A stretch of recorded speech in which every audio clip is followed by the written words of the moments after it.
네, TMF 아홉 번째 시간입니다. 오늘 TMF 아홉 번째 시간에 진행을 맡은 캐스터 소준입니다. 오늘 좀 익숙한 얼굴들이 다 없고요. 정다워 기자 딱 한 명 남아 있고 나머지는 저희가 알바끼 하러 들어왔습니다. 저희가 서호정 기자, 이방재 해설위원이랑 같이 이제 방송을 하러 딱 들어왔는데 굉장히 좋습니다. 원래 이 방송도 한 10번쯤 하면은 한번 이게 물갈이가 될 때쯤이 됐다라는 그런 신호가 오거든요. 그렇기 때문에 여기 있는 사람들이 잘해가지고 뭐 지금 우리가 받은 대본에는 스피노프라고 적혀 있는데 뭐 스피노프라고 하지 말고 그냥 본편으로 갑시다. 본편으로 가서 그냥 우리가 매주 여기서 나와가지고 그냥 떠드는 걸로 한번 해보시죠. 시작하자마자 멈추지 않고 계속 요즘 아니 요새 지금 리그가 끝이 나가지고 할 게 별로 없거든. 그래가지고 우리는 뭐라도 하나씩 쥐고 있어야 이게 마음이 좀 편한 사람들입니다. 해외 축구 많이 하고 있잖아. 아이 그래도 그 일주일에 한 번 두 번 하는 거고. 한 번 두 번도 없는 사람이 있는 예, 일주일에 해외 축구 한 번 두 번도 없는 분들과 함께하겠습니다. 서호정 기자 그리고 이방재 해설위원 그리고 정다워 기자와 함께하겠습니다. 안녕하십니까? 안녕하세요. 반갑습니다. 네. 우리가 이제 2025년에 연말이 왔습니다. 이제 마지막 주가 됐어요. 마지막 주가 됐는데 이 조합으로는 2025년을 통틀어서 뭐 2025년이 아니죠. 우리가 업을 시작하고 나서 처음으로 이렇게 조합이 맞춰지지 않았나요? 그렇죠. 저는 최근에 이방재 해설위원님하고 처음 방송을 했었거든요. 네. 그러고 나서 또 한 번 다시 만나게 됐고 다원은 뭐 잘 아는 후배고 저희는 뭐 네. 오늘 이따 밤에도 또 봐야 되거든요. 밤에 또 봐야 돼서. 네. 다른 채널? 다른 거 이제 또 라이브를 하고 있는 게 있어가지고 이황재 해설위원님이랑 제가 라이브 방송도 그렇고 이런 녹화 방송도 그렇고 밖에 나와서 이렇게 방송하는 건 처음인 것 같아요. 그렇죠? 중계 중계 말고는 제외하고는 처음인 것 같은데요. 없어요. 네, 없어요. 그래서 굉장히 좀 신선한 기분이 듭니다. 이게 리그 끝난 지가 한 3, 4주 됐잖아요. 다 뭐 좀 어떻게 지내셨습니까? 저는 우리 뭐 그때 만났잖아요. 수원 FC하고 네, 그게 마지막이었죠. 신강피오 2차전 예. 하고 해설의 신 녹화 끝났고 예. 그리고 얼마 전에 또 네. 서호정 기자님이랑 픽더 K리그 2 그거 한번 했었고. 아. 네. 그러면서 K리그 중계는 없지만 드문드문 손가락 빨 수는 없으니까 밥벌이 좀 하고 있습니다. 손가락을 오늘 조금 약간 좀 여기 설탕 같은 거 묻혀가지고 빨 수 있게 우리가 좀 한번 준비를 해봤는데 두 분은 또 어떻게 좀 지내셨습니까? 저는 뭐 이제 배구 시즌이라 한창 또 바쁠 때네, 네, 그렇죠? 배구장 다니고 배구도 방송하는 게 있어서 그 KBSN에서 네네 배구의 예. 얼굴. 그렇죠. 저번에 봤을 때보다 더 잘생겨진 것 같아.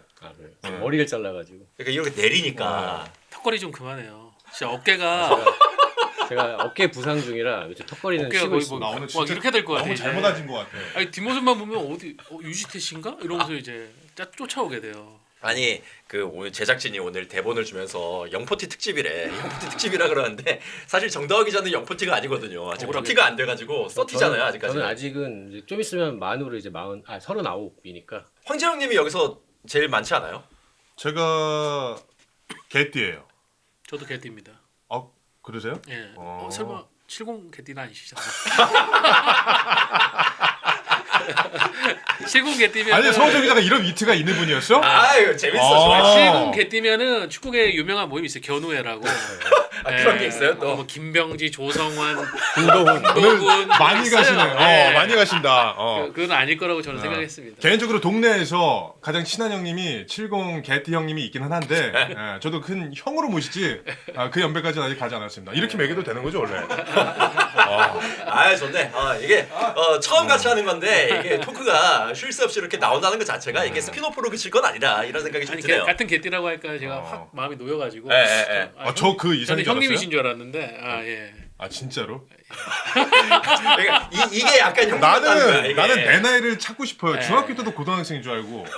제가 살짝 애매한 게 저는 개띠인데 한 학년 빨리 가가지고 빠른이시구나. 공공학번이다 보니까 그럼 제 형님이신데? 그러면은 형이지. 네. 천수랑 친구예요. 이천수랑 그러면은 뭐 아니 음력으로 몇 월이에요?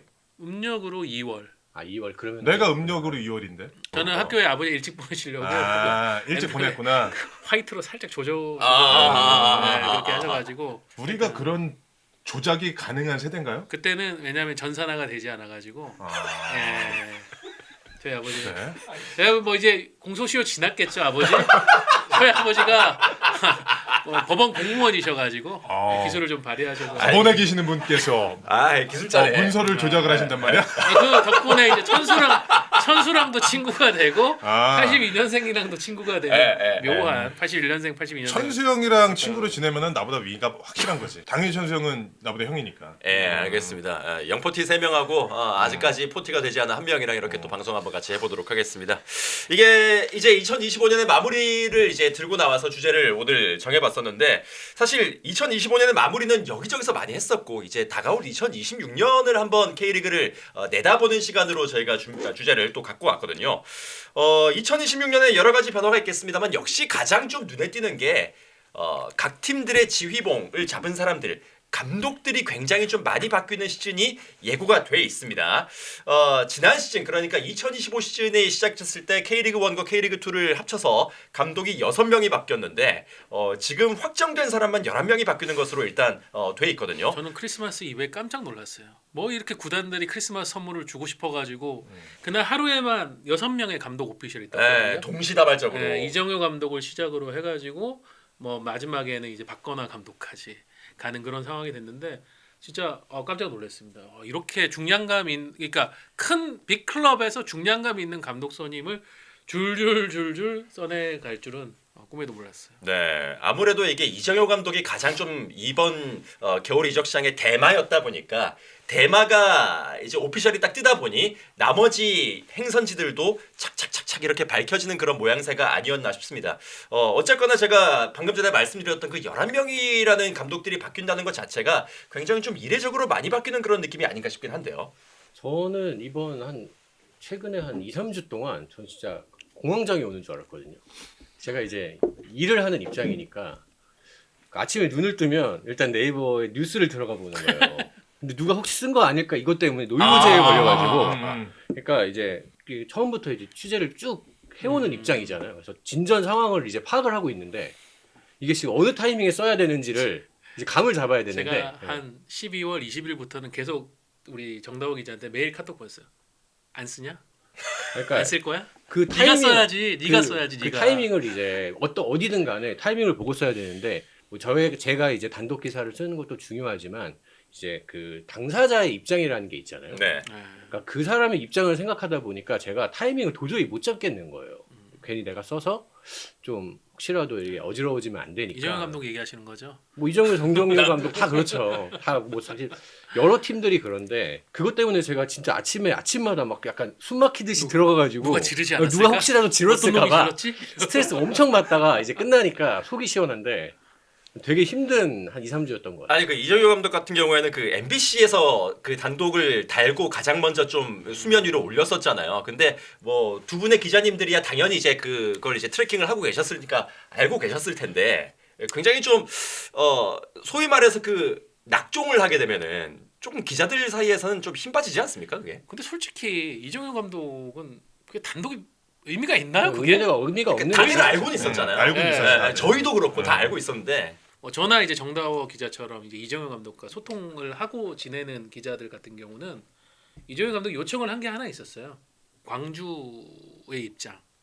그러니까 이게 원래는 이정현 감독이 뭐 정다워 기자가 단독을 그때 썼지만 12월 3일에 이미 구단의 측에다가 코리아컵 결승전을 치르고 저는 이제 광주를 떠나려고 합니다라고 얘기를 했고 이정현 감독은 이제 계약을 해지할 수 있는 옵션을 본인이 갖고 있기 때문에 할 수 있는 권한이었어요.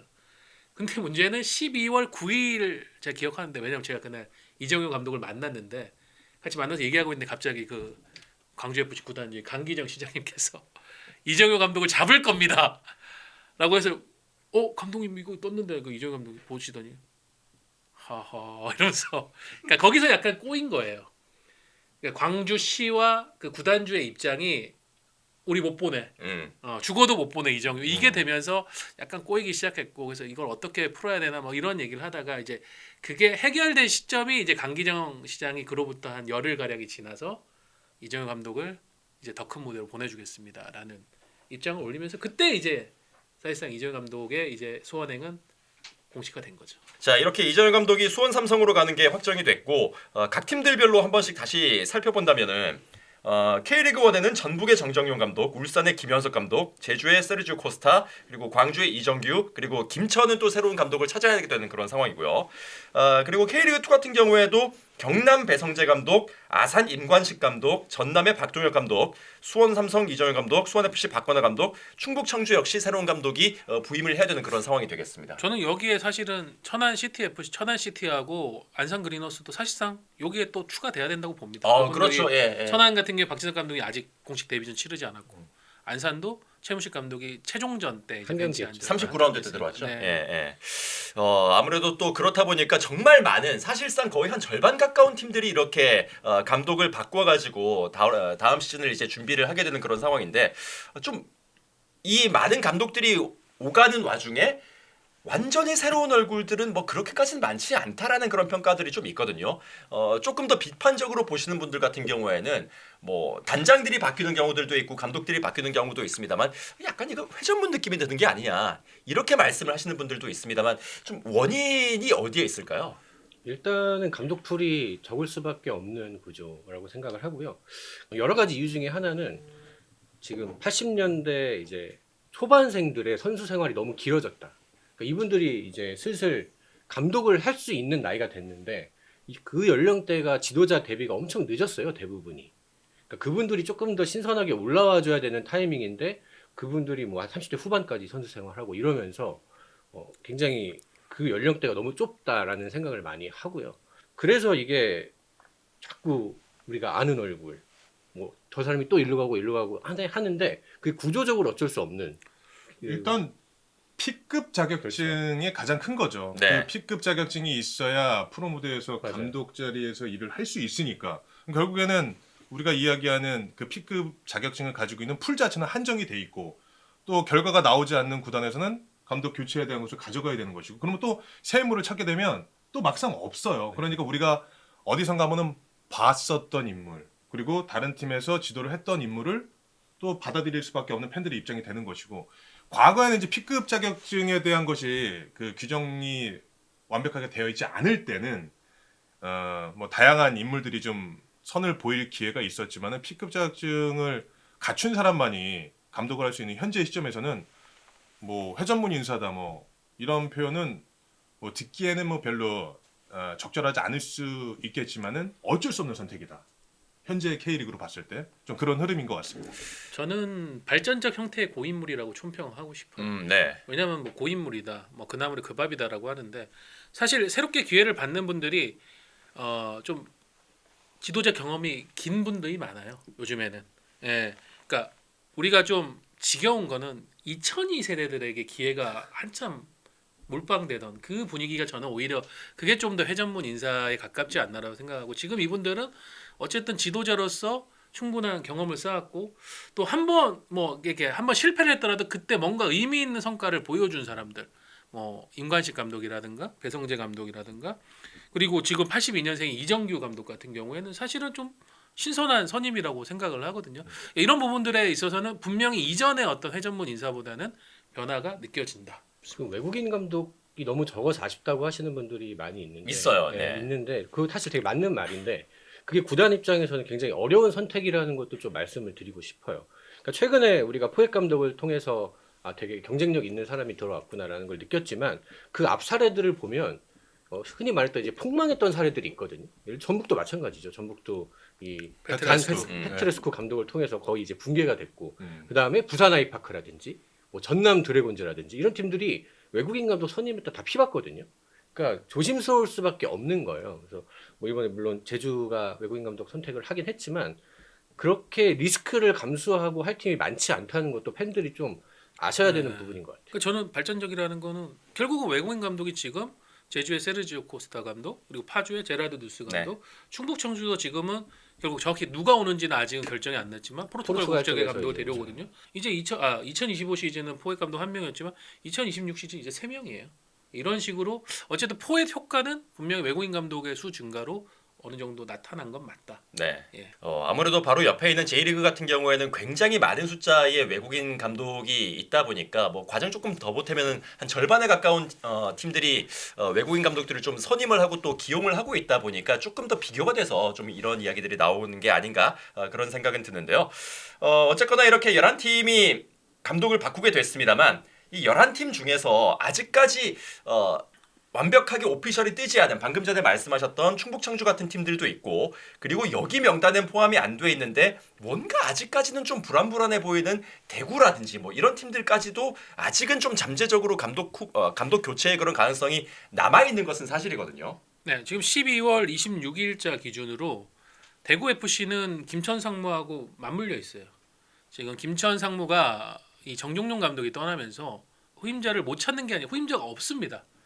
왜냐하면 김천 상무 같은 경우에는 P급, 그러니까 K리그 감독이기 때문에 P급 라이센스가 필요한 동시에 그 상무, 체육부대 지도자이기 때문에 스포츠 지도사 1급 자격증이 있어야 돼요. 이 두 개를 모두 갖고 있는 대한민국의 남자 지도자는 정종용 감독 한 명뿐입니다. 뭐 한간에 김태환 감독이 있다, 최철호 감독이 있다고 했지만 제가 직접 확인해 본 결과 다 사실이 아니었고요. 그러니까 없어요. 그럼 김천은 이제 어떻게 해야 되느냐? 임시 감독 체제로 한 시즌을 다 소화할 수는 없는 상황이니까 여러 가지 고민들을 하고 있는데 결국은 이제 부대에다가 조금 이게 너무 구하기 어렵다. 그리고 P급이 충분히 대체를 한다라는 의견을 좀 피력하면서 스포츠 지도사 부분을 좀 완화시켜야 감독풀이 생기는데 그런 과정에서 지금 김천이 찜한 인물이 주승진 대구 수석 코치입니다. 이게 대구는 지금 김병수 감독의 유임이 공식적으로 확정되지 않은 상황이고 구단에서 그 주승진 수석 코치를 비롯한 김병수 감독의 코치들 아무도 계약을 지금 안 해줬어요. 12월 26일자로. 그러다 보니까 주승진 수석 코치도 나는 당연히 감독님 곁에 있어야 되는데 만약에 우리 김병수 감독님이 유임이 안 된다. 그럼 나도 백수가 되는 거고 그럼 내가 지금이라도 김천을 가야 되나? 이 지금 상황에 맞물려 있거든요. 요 두 개는 맞물려 있다라고 지금 설명드릴 수가 있어요. 네, 뭐 그러다 보니까 왠지 또 해를 넘겨서까지 결정이 안 날 수도 있겠다라는 그런 좀 불안한 예감까지도 좀 들긴 하는데 이런 것들이 좀 빨리빨리 정리가 돼야 전지 훈련을 가기 전에 교통 정리가 끝난 팀들이 다음 시즌을 좀 잘 준비를 할 수가 있을 것 같습니다. 이제 좀 강론으로 들어가서요. 이제 이렇게 팀을 그러니까 감독이 바뀐 팀들에 대해서 2026 시즌 그렇다면 이 팀들은 좀 어떻게 흘러갈 것인지 그 예측에 대해서도 저희가 한 팀 한 팀씩 좀 뜯어가면서 이야기를 해볼 수가 있을 것 같은데요. 역시 가장 먼저 우리가 얘기를 해야 되는 팀은 이재용 감독이 간 수원이 되겠습니다. 수원 같은 경우에는 계속해서 K리그 1으로 올라가지 못했던 그런 실패들이 좀 누적이 되다 보니까 올 시즌에 정말 칼을 갈고 다음 시즌을 준비를 하고 있다라는 그런 인상들을 많이 주고 있고 그 첫 번째 스타트가 바로 이재용 감독의 선임이었었거든요. 네. 그러다 보니까 다음 시즌에 대한 기대가 수원 삼성 팬분들은 물론이거니와 다른 K리그 팬들 역시나 수원이 굉장히 좀 주목받는 내년의 팀이 되지 않을까 이런 기대를 좀 가지고 있는 것 같아요. 일단 수원 삼성 팬들은 12월 24일 날 발표가 났잖아요. 이보다 더 좋을 수 없는 메리 크리스마스가 된 거죠. 정말 기대했었던 그리고 그들이 원했던 감독이 부임을 했고 벌써부터 제 주변에 제가 또 고향이 수원이라서 주변에 사람들이 많이 있습니다. 얘기를 들어보니까 그 골수 팬들이 있거든요. 자기는 리얼 블루라고 하면서 이야기하는 친구도 있는데 지금 파란색 입고 오셨네요. 뭐 그래서 입고 온 건 아니고 약간 인천 색깔인데 이거? 건파네 지금 예, 보니까 예. 뭐 의도했던 건 아니지만 아, 그래요? 예. 그 파란색을 좋아하는 친구들 다 지금 엄청나게 좋아하고 있고 우리는 다음 시즌에 무조건 다이렉트 승격을 할 것이다. 이런 이야기를 합니다. 이제 다들 전문가 다 됐어요. 4년 계약이잖아요. 1년은 서비스로 가는 거고 보통 유망한 감독들은 보통 3년을 계약을 하니까 우리 서울의 김기동 감독도 3년 계약하고 갔잖아요. 그렇기 때문에 이거는 우리 3년 동안 다시 한번 우리 수원 삼성의 명가를 이룩하는데 아주 적절한 감독이 왔다라고 해서 지금 수원에 있는 수원 삼성 팬들은 파티입니다. 매일 밤 파티. 메리 크리스마스 했고 지금 10년 다 가고 있잖아요. 그때까지 쭉 달리는 거예요. 근데 이게 이해가 되는 게 2년 동안 제 친구들 만나서 얘기하면 다 울고 있어. 얼굴빛이 잿빛이에요. 맛이 갔어. 왜냐면 맨날 술 먹으니까 간이 이상해진 거야. 그래가지고 얼굴빛이 막 이런 정다워 기자 같은 얼굴빛이 안 난단 말이에요. 근데 지금 다시 잿빛 기간을 아마 올 연말까지 가져가겠지만 그들의 마음은 이미 일부리고 와 있어요. 그래서 저는 다른 것보다 뭐 여기 전문가들 뭐 기자분들 계시지만 나 이 자리에 와서 얘기하고 싶었던 건 수원 삼성의 팬들은 정말 지금 난리가 났다. 이보다 더 좋을 수 없는 메리 크리스마스 선물을 산타에게 받았다라는 걸 꼭 얘기해달라고 또 제 친구가 아까 메시지 보내와서 이 자리를 통해서 듣고 있지. 이거를 꼭 전달을 하고 싶었습니다. 뭐 말씀하신 대로 지금 뭐 매일이 생일 파티인 것 같은 아, 그런 메리 느낌인 것 같아요. 크리스마스고. 예, 그리고 이제 또 그 강우영 대표이사죠. 그분이 좀 굉장히 많이 친송을 받더라고요. 이분의 대승적인 결단으로 인해서 이정효 감독이 우리 팀으로 올 수 있었다. 예, 뭐 이런 식의 글들도 제가 좀 많이 봤었습니다. 재수 실패해서 이제 삼수를 하게 됐는데 갑자기 아버지께서 야, 내가 너를 위해서 최고의 수능 강사를 아예 가외 선생님 데려와 가외 줄게. 선생님. 이 상황이 지금 벌어진 거죠. 저는 피부로 느껴요. 지금 한참 제가 하고 있는 유튜브 멤버십이 그래도 약간 성황인 시즌인데 전년 대비해서도 지금 수원 팬들이 너무 많이 가입을 해주셔가지고 좋은 거 아니에요? 좋죠. 저는 왜냐면은 그 이거 덕분에 많이 생기는 거 아니에요? 그 그러면? 덕분에 크리스마스 저희 딸 크리스마스 선물로 킥보드를 사줬어요. 아, 제가 이제 어제 그래서 감사 인사 올렸죠. 이정효 감독에게 크리스마스 연락을 하면서 아, 감독님 덕분에 지금 수원 팬들이 엄청나게 구독과 후원을 해주셔서 하고 있다니까 이정효 감독이 듣더니 이거 멋진 분들이네요. 이러면서 네, 짧게 얘기했는데 그 정도로 지금 수원 팬들은 옆에서 그래 놀려라. 뭐라고 해라. 내년에도 너네 이불이 해라. 우리는 이정효 보유 구단이야. 이거 하나만으로 지금 모든 게 다 끝나버린 거죠. 뭔가 인서울을 목표로 했는데 서울대에 갈 것 같은 희망이 생긴 느낌. 너무 좋은 과외 서울대 선생님이라서 하버드 갈 것 같은데 지금. 거의 그럴 기세라서 아니 기대는 그런데 이제 막상 이제 내년 시즌이 됐을 때 정말로 하버드를 갈 수 있느냐, 옥스퍼드 갈 수 있느냐 이거는 그게 꼭 현실적인 얘기를 벌써 초를 쳐야 되겠어요. 아니 여기 적혀 있어 이거 얘기하라고 여기. 아 근데 그거는 맞아요. 왜냐면은 2년 전에 김기동 감독이 FC 서울 올 때 FC 서울 팬들이 분위기 똑같았거든요. 근데 지금은 약간 서울 팬들이 살짝 현타도 왔잖아요. 굉장히 그런 얘기를 해요. 자 이제 어쨌든 모든 거를 다 이정효 감독 지원을 해준다고 약속을 했지만 환경의 변화, 어쨌든 팬들 지켜보는 팬들의 규모도 엄청나게 커졌고 한 번의 실수나 실패에 대해서 이제 주어지는 중압과 프레셔도 훨씬 커지고 지금 당장 미디어들도 전부 다 마치 이정효는 다음 시즌 K리그 2에서 32전 전승 우승을 할 것 같은 그런 느낌인데 예를 들어 개막전에서 뭔가 꼬여가지고 비기거나 졌다. 이러면 뭔가 또 이상. 그러니까 그 부분에 대해서는 이정효 감독이 뭐 저희가 근데 우려하지 않아도 굉장히 현실적인 지도자이기 때문에 저희가 아무리 옆에 뛰어봤자 본인은 안 할 것 같고 저는 그걸 뭘 느꼈냐면 수원 구단이 1월 2일에 이제 이정효 감독 취임식을 준비를 하는데 원래 엄청 화려하게 하려고 했단 말이에요. 그 네이버 본사에 있는 스튜디오 거기서 뭐 첨단 뭐 버추얼 이런 것 해가지고 하려고 했는데 제가 듣기로 이정효 감독이 1월 2일에 저희 첫 훈련해야 되는데요. 라고 하면서 약간 조금은 이제 그거를 소박하게 그냥 우리가 평소 아는 그 정도 수준으로 하자라고 얘기를 한 것 같아요. 저는 그런 부분이 이정효 감독의 확실한 강점이 아닌가 싶습니다. 그리고 이제 이분이 이제 지난해에 시즌 종료 후에도 조금 더 큰 도전을 하고 싶어 했어요. 그 당시에도 뭐 실제로 접촉한 팀이 있었지만 잔류를 하게 됐었는데 그러니까 일종의 그때 이정효 감독이 느꼈던 게 현실에서 세상이 나를 어떻게 보는가에 대한 걸 좀 인지를 했었거든요.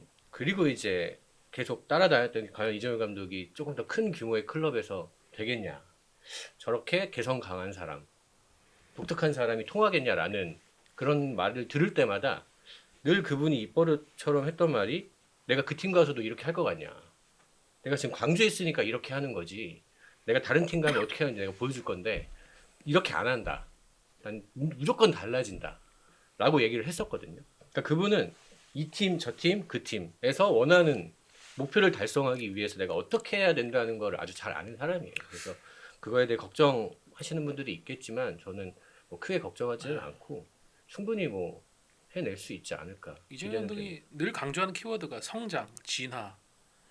지난 광주에서 4년을 보면 이정효 감독은 매년 일정 수준의 성공을 거뒀지만 매년 그 해 썼던 전술적 레퍼런스를 다 폐기시켰어요. 그리고 항상 새로운 거.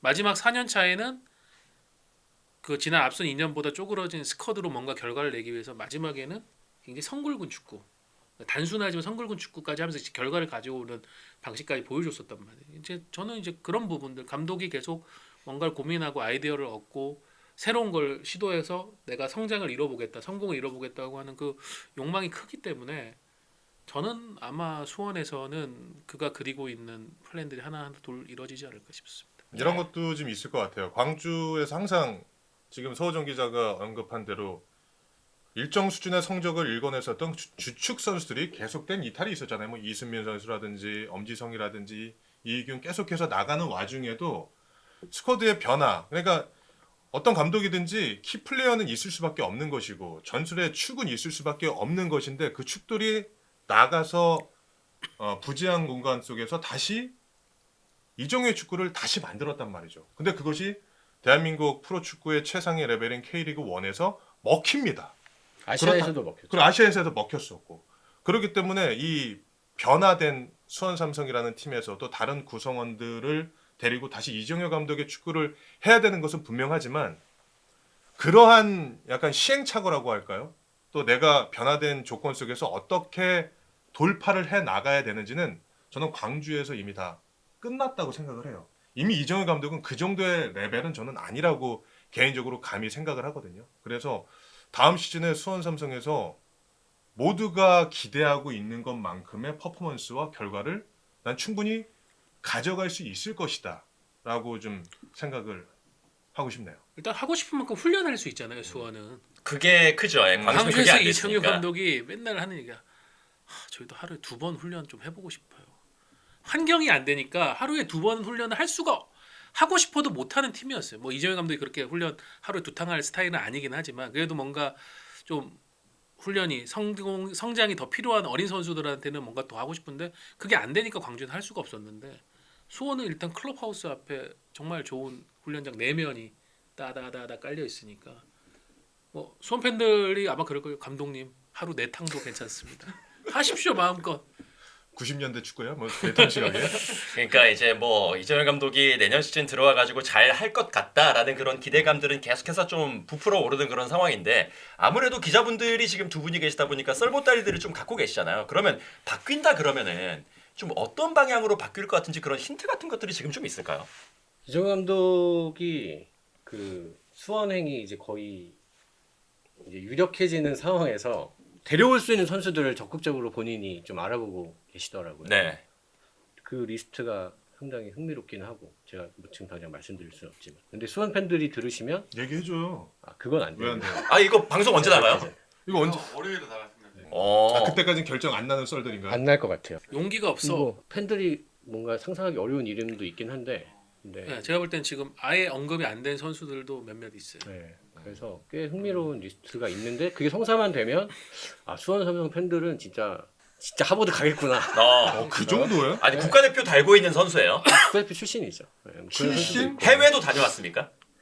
아니 국가대표 출신이라는 이렇게 거 보니까 스무고개 나이가 하지 좀 말라고. 있네. 네. 아니 이렇게 해야 아니 좀 넘어오지. 근데 리그에서는 아무튼 거의 최상급 자원 우리 리그에서는 네. 최상급 자원들이 있어서 되기만 한다면 수원 삼성이 진짜 굉장히 더 강해질 수 있는 느낌이라 그러니까 그 선수들은 거의 그냥 하나예요. 이정효 감독 보고 가는 거예요.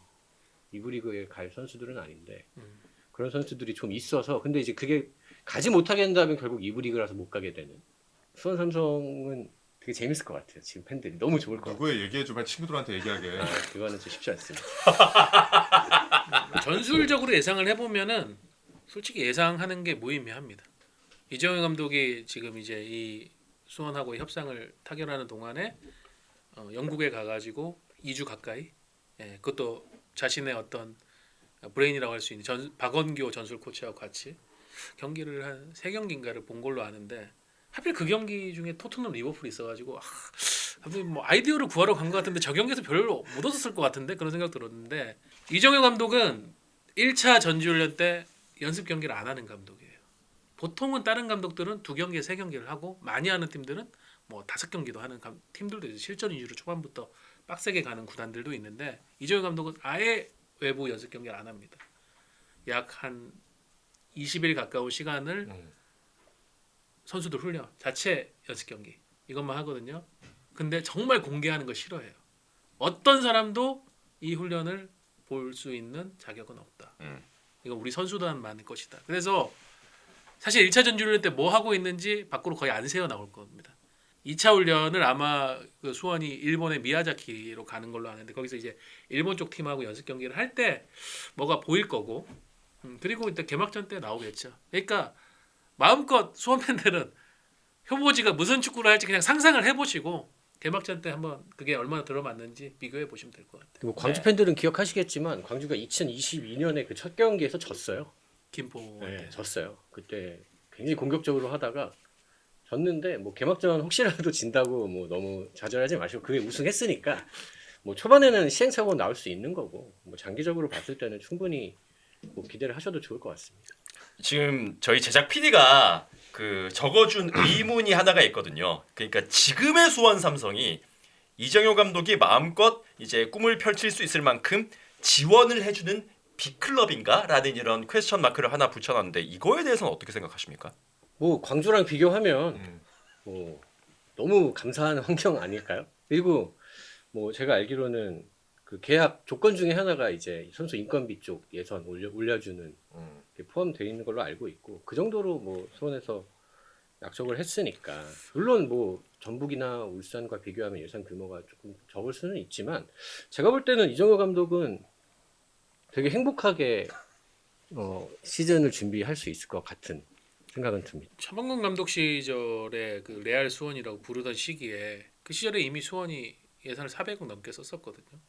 그러니까 물론 이제 지금은 그 시절까지는 못 가는데 근데 이정효 감독이 항상 하던 얘기가 있습니다.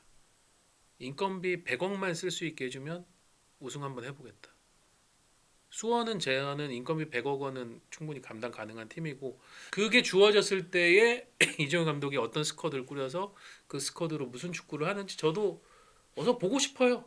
예, 그가 그렇게 얘기를 했으니까 우승에 근접하는 그 우승이라는 거 1부 리그 기준을 얘기하는 거니까 보고 싶습니다. 그러니까 이정효 감독이 저는 광주에서 성공한 가장 큰 이유는 본인이 거의 전권을 가지고 선수 영입까지 하고 선수 스쿼드를 꾸릴 수 있었다는 점이 있다고 생각을 하거든요. 근데 지금 이정효 감독이 수원 삼성의 가장 큰 매력을 느낀 지점이 거기에 있어요. 다른 팀들은 이제 구단의 영향력, 구단의 역할이 조금 더 중요한데 수원 삼성은 거의 이정효 감독이 이제 전권을 쥐고 팀을 이제 이끌 수 있는 환경이 됐단 말이죠. 이정효 감독 요구하지도 않았는데 드릴게요. 네, 그렇죠. 드릴게요. 저희가 드릴 테니까 제발 오기만 해주십시오. 그러니까 그런 상황에 들어가는 거기 때문에 그러니까 이정효 감독이 사단을 전부 다 데려가는 것도 그분이 분업화를 굉장히 중요하게 여겨요. 그래서 이 훈련 일정을 감독이 짜지를 않고 피지컬 파트에서 짜요. 그러니까 그 정도로 그 스태프들을 다 신뢰하고 같이 끌고 가는 팀이기 때문에 그런 것들을 중요하게 여기는데 수원 삼성은 옛다 하고 들였단 말이죠.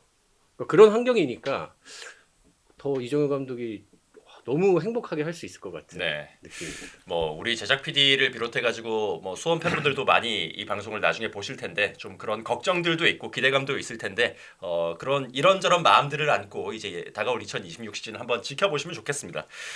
자 이제 이정효 감독이 수원으로 가기 전에 사실 이 팀으로 갈 수도 있다라면서 얘기가 나왔던 팀들이 또 있습니다. 그리고 그 팀들이 모두 다 감독이 바뀌었거든요. 이 두 팀의 이야기도 연달아서 한번 해볼게요.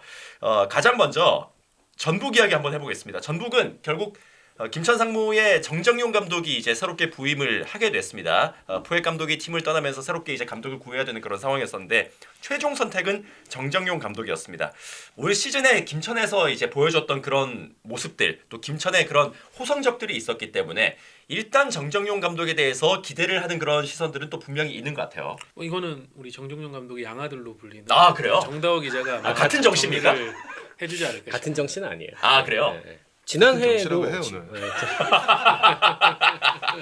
지난해에도 전북이 원래 정정용 감독을 이제 후보 리스트에 올렸었고 일단 전북 팬들이 좀 걱정도 하고 좀 실망도 하시는 것 같아요. 포획 감독과 무게감 면에서 많이 차이가 있는 건 현실이니까. 근데 이제 물리적인 시간이 많이 부족했던 것 같아요. 포획 감독 왜냐면은 포획 감독과 시즌 구상을 하다가 갑자기 일이 터져가지고 그분이 이제 급하게 팀을 떠났고.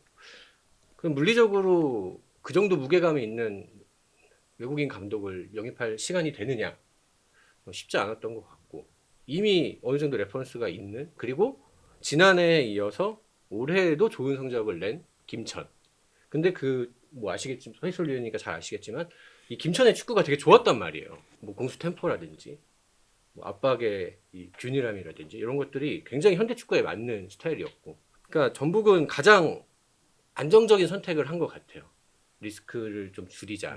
이정효 감독도 당연히 후보가 될 수 있지만 전북은 그 단장 테크니컬 디렉터 위주의 이제 프런트에서 조금 더 팀을 만들어가는 팀이 되고 있어요. 지금 기조가 그쪽 방향으로 가고 있어요. 과거 최강희 감독 그 시절에는 감독이 전권을 쥐고 팀을 이끌어 갔고 그 과도기에 있던 뭐 김상식 감독이나 그 이후로는 중간부터는 완전히 이제 바뀌는 팀으로 그런 면에서 전북은 이정효 감독은 우리랑은 색깔이 조금 맞지 않는다라고 판단할 수 있었겠죠. 근데 정종훈 감독은 이제 그런 스타일은 아니니까. 그래서 제가 이랜드에서 정종훈 감독이 실패하는 모습을 이제 되게 자세히 지켜봤기 때문에 근데 그때 가장 큰 문제는 저는 팀 구성이라고 생각을 하거든요. 그러니까 감독도 제대로 안 되고 프런트에서도 제대로 안 되는 그 선수 영입에 관해서 사실 그때 이랜드가 돈을 꽤 많이 쓰지 않았나요? 엄청 많이는 아닌데 네. 그래도 최대한 어떻게든 쓰려고 했었어요. 그러니까 네. 이부 리그 치고는 네. 굉장히 많이 썼던 걸로 네. 제가 기억이 나는데. 그러려고 했는데 근데 이제 아무래도 정종훈 감독 본인이 프로 첫 사령 타입이다 보니까 선수 파악도 많이 안 돼 있고 그러다 보니까 연령대 대표팀에서 봤던 선수들 위주로 영입을 하게 되고 그러면서 이제 좀 어려움을 겪었는데 그 부담이 전북에서 확 줄었다고 보거든요. 왜냐면 본인이 신경 써야 될 게 많지 않아요. 선수단 운영, 팀 전술, 훈련에만 조금 더 포커싱할 수 있는 구조고 그리고 또 김천 상무가 어쨌든 레벨이 좀 있는 선수들이 들어오잖아요. 전북과 닮아 있고 전북이 판단하기에 그래도 우리에게 리스크가 가장 적은 감독이다 라고 판단했을 것 같아서 꽤 유력한 후보로 가장 먼저 거론이 됐던 분이고 결국에는 이변 없이 선택이 됐는데 제 주변에 전북 좀 좋아하시는 분들이 막 계속 물어보는 거예요. 진짜 정종훈 감독이냐 한 2주 전에?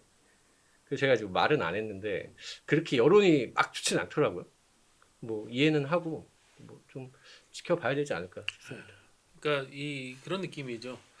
고급 스테이크를 기대했는데 일단 같이 밥 먹자고 하더니 순댓국집을 지금 간 건데 순댓국집도 진짜 맛있는 집 가면은 든든해요. 그러니까 정종용 감독은 그런 부분에서 평가절하를 당하는 것 같아요. 김천? 거의 군팀이고 선수들 알아서 발전하고 싶어가지고 동기부여 돼 있고 감독이 뭐 할 게 뭐가 있어 선수들 알아서 하는데 그렇지가 않아요.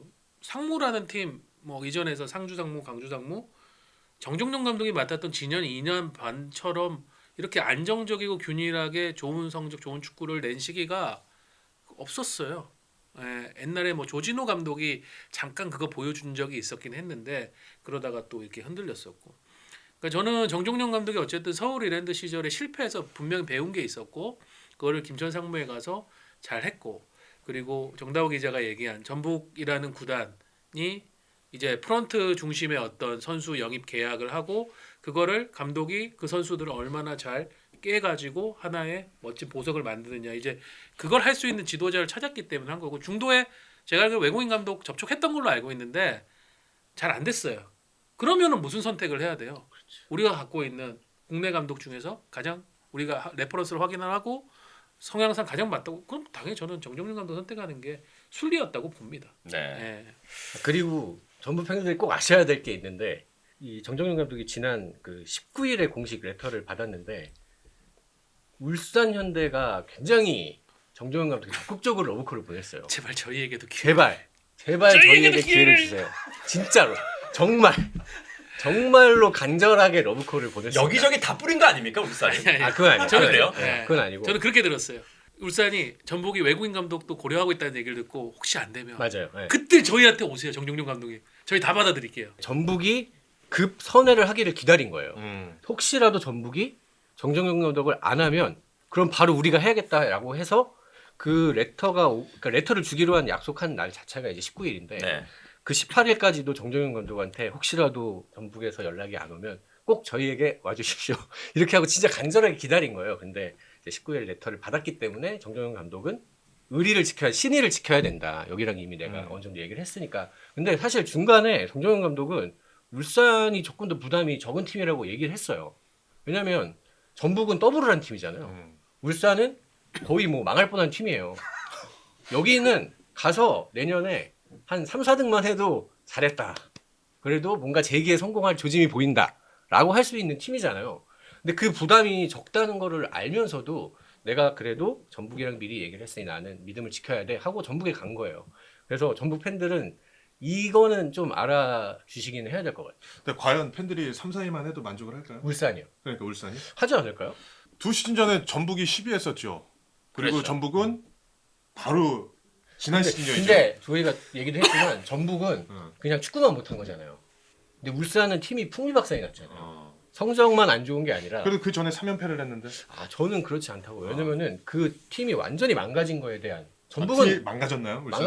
망가졌죠. 왜냐면 전북은 그 정도 괜찮은 거 울산 가셔도 되는 거지. 문수가 가지고 뭐 맞는 거 아니야? 제가 이제 울산 담당이 아니어서 약간 또 파란색이니까 이게 또 울산. 이게 진짜 전북은 성적만 안 좋은 거였어요. 맞아요. 네, 팀이 진짜 어떻게 저렇게 개판이 나냐 이건 아니었거든요. 근데 그 어디 개판 났나요? 울산은 그렇죠. 진짜 근데 누가 봐도 이거는 지금 울산은 진짜 재건하기 너무 힘든 팀이 됐잖아요. 근데 거기 가서 뭐 팀 잘 안정시키고 한 3, 4등 해서 아침 간다. 그러면은 되게 성공한 거 아닌가요? 저는 그렇게 생각을 하는데 물론 정정현 감독도 그런 것들을 인지를 하고 있었고 네. 근데도 전북으로 간 거니까 그래도 신인을 시킨 거죠. 제가 듣기로는 정정영 감독의 마음은 한치 변화도 없던 걸로 알고 있어요. 계속해서 전북으로 왜냐면 이야기 전북이랑 나오면서 계속 얘기를 했으니까. 계속하고 네. 전북으로 가는 것이다라는 맞아요. 거 알고 있어. 그렇게 이제 계획을 하고 계셨고.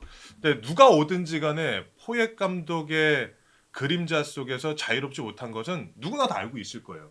그리고 팬들의 그 만족할 수 있는 그 가려운 부분을 긁어줄 수 있을 것인가. 거기에 대한 퀘스천 마크 계속해서 남을 것이고. 그렇기 때문에 정정영 감독도 분명히 부담이 되는 행선지이기는 맞습니다만 저는 정정현 감독이 기량이 만개하기 전에 선수들을 데리고 U20에서 성적을 냈었잖아요. 또 김천상 뭐 상비군급이다라고 해서 좋은 선수들이 들어온다고 하지만 아까 서우정 기자 언급한 대로 항상 상무는 그런 성적을 유지하던 팀이 아니었죠. 또 가장 중요한 것은 물론 우리나라 국적자들만 있기 때문에 물론 다 좋은 선수들이긴 합니다만 외국인 공격수 우리가 흔히 얘기하는 전방에서 딱 한 방으로 끝내줄 수 있는 S클래스의 스트라이커가 없고 또 중심을 잡아줄 수 있는 뭐 정말 대형 센터백이 없음에도 불구하고 그런 성적을 냈다는 것이 이 정정현 감독이 가지고 있는 레퍼런스 저는 충분하다고 생각을 하거든요. 전북이라는 구단이 가지고 있는 힘과 그 색깔이 있기 때문에 이런 지원 속에서 정정현 감독이 자기가 하고 싶은 축구를 한다라고 한다면은 저는 이번 시즌의 그 더블은 정말 대단했던 업적이긴 하지만 그에 버금가는 그런 능력을 퍼포먼스를 저는 낼 수 있다라고 생각을 해요. 정정현 감독도. 네. 그래서 개인적으로는 기대가 굉장히 큽니다. 예. 저는 우려는 하나는 있어요. 이 2025년 이 한 해 동안 전북 선수들이 포엣이라는 이 아주 좋은 리더십을 갖고 있는 감독을 맛봤다는 거죠. 이게 아직도 굉장히 생생하고 뭐 선수들 시즌 끝나기 전이나 끝나고 나서의 선수들 SNS에 올리는 포획 감독에 대한 찬사나 리스펙트가 있었죠. 그거에 대한 리스펙을 보면은 이게 쉽게 지워질까? 근데 만약 정종용 감독이 거기에서 만약 어떤 그 워딩이라든가 이런 부분에서 이게 초반에 형성이 잘못되면은 생각보다 선수들이 빨리 또 실망할 수도 있겠다. 그게 저는 우려 지점이고, 전 또 외국인 감독이 어렵긴 하지만 또 장점은 뭐냐면은 언어적인 부분에서 어쨌든 서로가 직접적으로 충돌하지 않는단 말이에요. 중간에 통역이 있기 때문에 한 번은 필터링이 돼가지고 순화가 완충이 되죠. 순화가 되죠. 근데 국내 감독들은 지나가면서 하는 그냥 가벼운 말 한마디가 선수한테는 오래 기억되고 잔상으로 남고 그게 뭔가 어떤 선택이라든가 이런 부분에서 그 감독님은 날 이렇게 생각하는구나, 날 이렇게 보는구나, 그렇게 영향을 받을 수도 있기 때문에 자주 그런 일이 있죠. 저는 사실은 뭐 어떤 전술적인 능력 이것보다는 결국은 그 부분에서의 비교가 얼마나 이 전북 선수들이 빨리 받아들이고 네. 그리고 정종용 감독이 확실히 더 좀 세련된 뭔가 이런 부분에서의 매니지먼트를 보여주느냐, 그게 관건이 될 것 같습니다. 자, 그리고 다음 팀인데요. 정다워 기자가 대단히 강한 워딩으로 망했다. 폭망팀이라고 했습니다, 여러분. 망했다. 주저앉았다. 제밖에 남지 않았다. 우리 식당 정상 영업하지 않습니다. 라고 얘기를 했던 울산입니다. 울산은 이제 김현석 감독이 가서 정말 어려운 임무를 받아들이게 됐습니다. 정다워 기자 오피셜로 망해버린 팀을 다시 조각조각 수습을 해가지고 이 팀을 어떻게든 다시 파이널 A로 올리고 아시아 무대에 다시 도전을 할 수 있는 팀으로 재건을 해야 된다라는 굉장히 좀 막중한 책임감을 안고 부임을 하게 됐거든요. 제가 얘기해야 되나? 예, 아니 그 고양이 목에 방울을 일단 다 왔으니까 얘기를 아니 해야죠. 제가 정다우 기자를 지켜줄게요. 자, 김현석 감독님은 감독님 제가 감독님을 싫어해서가 아니라 플랜 한 F 정도입니다. 이정효, 외국인, 이정효, 김도균, 정종용 그리고 이제 넘어온 게 김현석 감독이에요.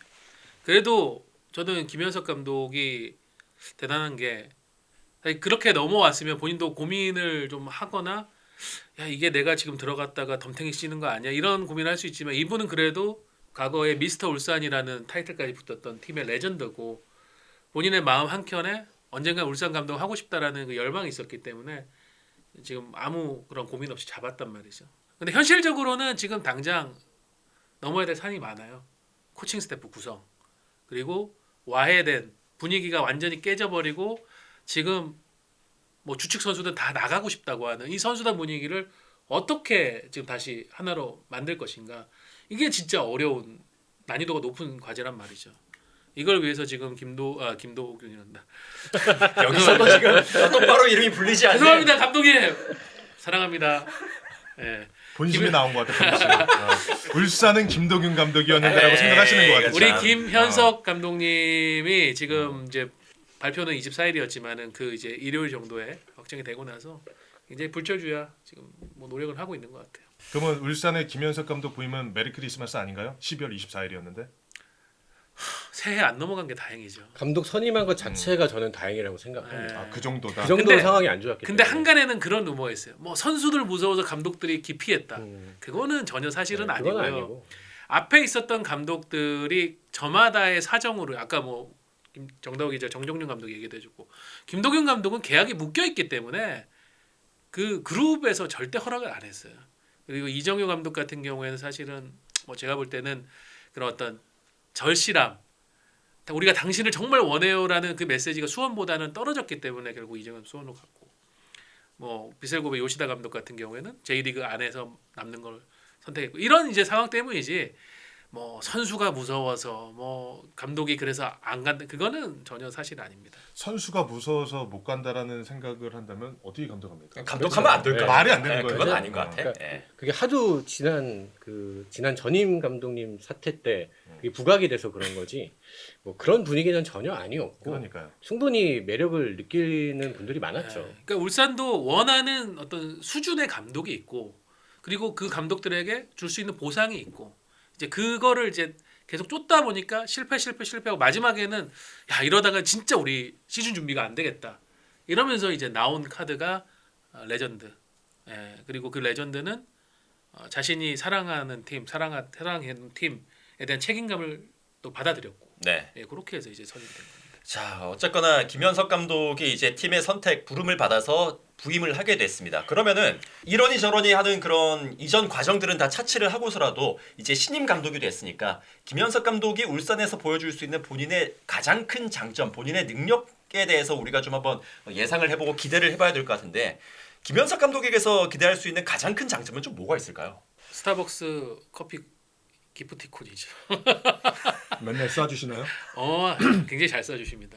뭐 직원, 선수 가리지 않고 이제 그분이 1년에 이제 본인이 그 한번 계산을 해봤대요. 아 지금 1년에 김현석 얼마 감독의 어떤 사장님 장점. 아니에요? 그러면 그게 장점이라 그러면은 아니 정말 어. 몇백만 원치를 본인이 지불을 해가면서 영업을 하신다는 거 아시잖아요. 이거 계속해서 뿌리는 거. 현금 영수증 해가지고. 크진 않지만 네. 뭔가 예를 들면 이런 게 있대요. 밖에서 외부 재활하고 있는 선수 사실은 못 보잖아요. 어디 서울이나 이런 데 올라가 재활하고 얘가 잘하고 있나 그러면은 일단 기프티콘을 딱 쏘시면서 누구누구야 어루만져주고. 누구누구야 잘하고 있니? 서두르지 말고 충분히 다 회복해서 와도 된다. 선수가 이제 재활 마치고 왔는데 갑자기 카톡에 감독님이 뭘 그냥 메시지만 보내도 기분이 좋을 텐데 거기에 커피 기프티콘까지 들어있다? 카페인이 들어가면 감독님에 대한 충성도가 올라가는 건가요? 그러면? 예. 그러니까 저는 그런 식의 약간 좀 따뜻한 인간적 리더십. 형님 리더십. 예, 뭐 우리가 형님 리더십 하면 또 좀 약간 위험해. 이렇게 하시는 분들 그거 이제 빼야 되는 거예요. 그러실 수도 있지만 손 내리세요. 아 요새 이제 형님 리더십 안 되는 네. 거예요? 안 됩니다. 안 됩니다. 그럼 어떤 걸로 바꿔야 되는 거예요? 인간적인 뭐? 기프티가? 그러니까 이게 그런 방식이 이분이 확실히 자기만의 그런 게 있다는 거죠. 예. 저는 그분이 이제 화려했던 울산 과거 시절에 그 팀의 리더였다는 점이 좀 좋게 작용할 수 있다고 생각을 합니다. 뭔가 구심점이 돼서 팀이 하나가 돼야 되는데 이제 그분은 이제 이 울산이라는 팀의 특성을 잘 알고 과거의 울산이 되게 화려했던 선수 시절에 스타 플레이어들이 많았던 시절에 어떻게 성적을 냈는지를 잘 기억을 하는 분이잖아요. 그게 지금 필요한 것 같아요. 사실 울산은 뭐 전술 훈련 이런 것도 중요하지만 팀 자체가 뭔가 이제 그 하나가 돼야 되는 상황인데 그래도 이제 과거의 경험을 살려서 뭔가 만들어낼 수 있는 분이 아닌가 싶고 그리고 시행착오를 많이 겪었잖아요. 지금 지도자로서 이 팀 저 팀 겪으면서 만 57세에 처음 프로 지도자를 했으니까. 다만 앞서서 얘기했던 이정효 감독의 정종용 감독과는 좀 큰 차이가 하나 있는데 전술적인 부분에서는 좀 수석 코치 혹은 전술 코치의 비중이 큽니다. 사람들이 궁금한 물음표가 찍히는 부분이 있을 거예요. 김현석 감독이 이끈 팀인데 충남 아산과 전남 드래곤이 왜 이렇게 축구가 달랐지? 그 이유는 충남 아산은 배성재 수석 코치가 있었고 전남 드래곤즈는 인창수 수석 코치가 있었기 때문이에요. 김현석 감독은 뭐 솔직하게 항상 얘기하시는 분이니까 전술적인 부분, 훈련적인 세션 부분은 우리 수석 코치, 전술 코치가 많이 한다. 나는 그리고 전체 그림을 만들어가는 그런 사람이다. 라는 얘기를 하기 때문에 그래서 중요한 건 결국은 그럼 울산에서는 과연 누가 와서 김현석 감독이 원하는 형태의 그런 전술을 옆에서 만들 것인가 같이. 네. 그 얘기는 이제 못 가나? 코치 선임 이런 건 아직 얘기 하나요? 드릴게요. 자, 지금 26일자인데 음. 제 최신 정보입니다. 뭐 곽태희 코치 합류는 많이들 아시고 최용수 감독과 함께 최용수 감독 아래에서 코치 생활 오래 했던 이정열 네, 정렬이. 전 천안 지금 천안 시티 FC 스카우트 네. 합류하시기로 됐고 김용대 골키퍼 코치가 잔류를 합니다. 그리고 또 울산에서 좋은 추억을 갖고 있는 이용 선수 수원 FC 이용 선수는 선수 생활하면서 벌써 라이센스를 A까지 땄어요. 열심히 준비를 했기 때문에 지도자가 될 준비를 하고 있었는데 제안이 지금 들어가 있는 상태고 아마 받아들이는 걸로 알고 있어요. 여기에 일본인 전술 코치를 지금 거의 섭외를 한 상태입니다. 일단 특이점은 아마 수석 코치라는 타이틀은 없이 갈 것 같아요. 네, 그렇게 가고 각자의 역할, 뭐 곽태희 코치가 전체적인 또 이제 감독이 도와서 선수들을 아우르는 역할, 전술 코치 있고 그리고 이정열 코치가 뭐 수비 쪽인 부분, 그렇겠죠. 수비 출신이니까 이제 맡고 그렇게 하는 방식으로 알고 있는데 그렇게 보면 결국은 그 일본에서 오는 전술 코치가 중요할 것 같아요. 그렇죠. 키포인트가 되는 거지. 네. 대전도 어쨌든 그 요시다 타스마 코치가 와가지고 황선홍 감독에게 전술적 아이디어를 계속 좀 제공을 하는 역할을 했으니까. 지금 제작진이 또 여기다가 추가 질문으로 적어놓은 게 있습니다. 질문이 너무 많아. 네, 리그를 선도하는 팀으로서 전북과 울산은 전진하는 선택을 했을까? 그러니까 이제 좀 야망이 부족한 선택이 아니냐라는 그런 질문을 수원 삼성 팬이 던졌습니다. 이정효 보유팀이라는 거예요 지금 수원은? 니들은 야망이 없어 이겁니까? 저는 전북은 철저하게 본인들의 방향성에 따라 선택을 했다고 봅니다. 아까 말씀드린 대로 과거처럼 감독 한 명이 주도하는 팀에서의 탈피를 선언한 거거든요. 구단과 선수단 두 바퀴로 간다. 근데 우리가 이 운전의 주도권을 잡겠다. 그 방향성이 맞다면 전진하는 선택을 한 거라고 생각을 합니다. 결과는 모두 사실 결과론적인 거니까요. 그렇죠. 네, 그렇죠. 지켜봐야겠지만 이게 만약에 적중한다면 전북은 조금 더 진짜 진일보할 수 있는 프로세스를 만들 수 있는 게 아닌가 생각은 듭니다. 최근에 정종희 감독이 보여줬었던 성과 지금 뭐 일맥상통합니다. 결과를 만들어냈었기 때문에 그리고 현장에서 만나보는 정종희 감독은 항상 도전을 하고 싶어하는 무언가 또 다른 그런 거에 대해서 꿈틀꿈틀거리는 걸 대화 속에서 제가 느낄 수 있었거든요. 울산 같은 경우에는 그냥 저는 그거 같아요. 김현석 감독이 본인의 친정팀 그리고 이분이 가지고 있는 야망 그렇기 때문에 충분히 울산을 어느 정도 재건하는 데 있어서 첫 단추는 채울 수 있는 감독이다. 네, 각자의 팀의 이제 사정에 맞아 이제 따라가지고 이렇게 또 감독 선임을 한 것 같은데 저는 간단하게 이제 제 소신 그 얘기 드리면 프로스포츠는 결과로서 과정을 증명하는 종목 분야라고 생각을 해요. 아무리 과정이 훌륭해도 결과가 나오지 않으면 그 인정받을 수가 없는 부분이기 때문에 뭐 지금으로서는 뭐 선임 과정에서 있었던 여러 저희가 이야기들을 하면서 가타부타 말은 하지만 결국은 어떤 결과가 나오느냐가 이 선택의 의미를 또 다르게 해석하게 만든다고 보여지기 때문에 한번 저희 뚜껑 열고 한번 지켜보죠. 네. 네. 자 이렇게 일단 가장 이야기가 많이 나왔던 팀 세 팀 이야기를 저희가 했습니다.